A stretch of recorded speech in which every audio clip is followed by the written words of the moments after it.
Nah, ini ajib. Yang nomor 3, waliru'yati fasiqin mutawahir ataupun mutajahir dalam beberapa nuskhah. Wa yudhiruha lil mutawahir, dan juga disunahkan sujud syukur karena nomor 3 apa? Melihat fasik, orang fasik, mutawahir yang jelas-jelas melakukan kefasikannya di depan umum. Itu artinya melihat orang fasik yang dia melakukan kemaksiatannya, kefasikannya depan umum, gak malu-malu dia. Bahkan juga disunahkan wa yudhiruha, disunahkan kita menampakkan hak kembali apa? Ke sajidah ini. Disunahkan kita menampakkan sujud syukur itu di hadapannya lil mutadhahir, bila mana orang itu benar-benar menampakkan kemaksiatannya.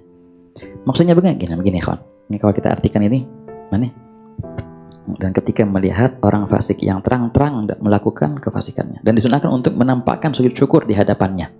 Itu jelasnya. Maknanya gimana? Jadi gini, ketika orang melakukan maksiat, kadang-kadang orang itu melakukan maksiat sembunyi-sembunyi. Kalau dia melakukan maksiat sembunyi-sembunyi, bukan urusan kita. Ini makanya bahaya. Jangan sampai kita berusaha untuk menampakkan kemaksiatan orang yang dia itu sembunyi-sembunyi maksiatnya. Itu urusan dia sama Allah Ta'ala. Jangan kau ikut campur. Kecuali kalau maksiatnya itu berdampak negatif ke orang lain, silahkan. Tapi kalau antara dia sama Allah Ta'ala, jangan ikut campur. Bagus nasihatin, tapi sampai menviralkannya atau yang lainnya, itu bahaya ya kawan. Bukan berarti jangan kira juga maksiat yang diam-diam itu nggak apa-apa. Enggak. Kadang-kadang maksiat yang diam-diam itu uqubahnya juga diam-diam. Maksudnya gimana? Ada perkataan bilang, ya ahlal dzunubil khafiyah ittaqu minal uqubal khafiyah. Wahai orang-orang yang membuat kemaksiatan dalam keadaan berdiam-diam, sembunyi-sembunyi, hati-hati. Engkau akan mendapatkan musibah, balasannya musibah juga dalam keadaan diam-diam. Orang lain nggak tahu. Bahkan engkau mungkin tidak tahu musibah itu, padahal engkau kena musibah yang luar biasa. Itu musibah dari orang yang melakukan maksiat diam-diam. Dulu ada seorang dari Bani Israel. Dia seorang ahli ibadah. Tapi suatu hari dia jatuh maksiat diam-diam. Dan dia mau istighfar, mau lihat dulu apa bala yang aku akan dapatkan. Gak ada bala katanya. Gak ada bala. Ini biasa aja. Dan biasa terus. Dia ngomong sama seorang nabi di zaman itu, Nabi Musa. Aku jatuh ke maksiat. Tapi sampai sekarang Allah belum memberikanku pelajaran atau uqubah atau dosa.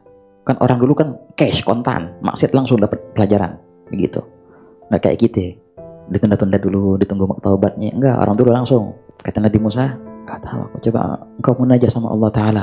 Kata orang itu. Ya, Nabi Musa bilang, ya Allah, ini fulan bin fulan hambamu.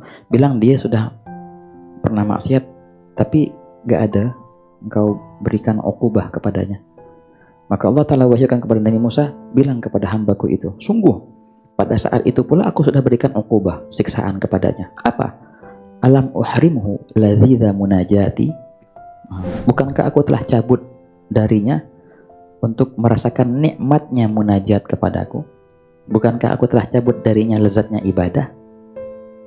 Itu suatu siksaan yang luar biasa ya kan. Pas Nabi Musa bilang sama orang itu, Allah Ta'ala wahyukan kepadaku, ia sudah mengadabmu kok. Apa berupa adabnya? Itu. Bukankah ia telah menghilangkan kenikmatan ibadah sehingga engkau tidak bisa mencicipinya lagi? Ibadah itu nikmat. Baru dia. Semenjak aku maksiat itu sampai sekarang aku belum pernah lagi merasakan nikmatnya ibadah. Ya, kadang-kadang kenikmatan ibadah itu kita nggak bisa mendapatkannya karena ada satu maksiat yang biasanya dilakukan diam-diam. Yang kita belum taubat dari maksiat itu. Allah juga berikan azab yang diam-diam juga, yang kau sendiri kadang-kadang nggak tahu. Kau kena musibah itu. Soal Nabi.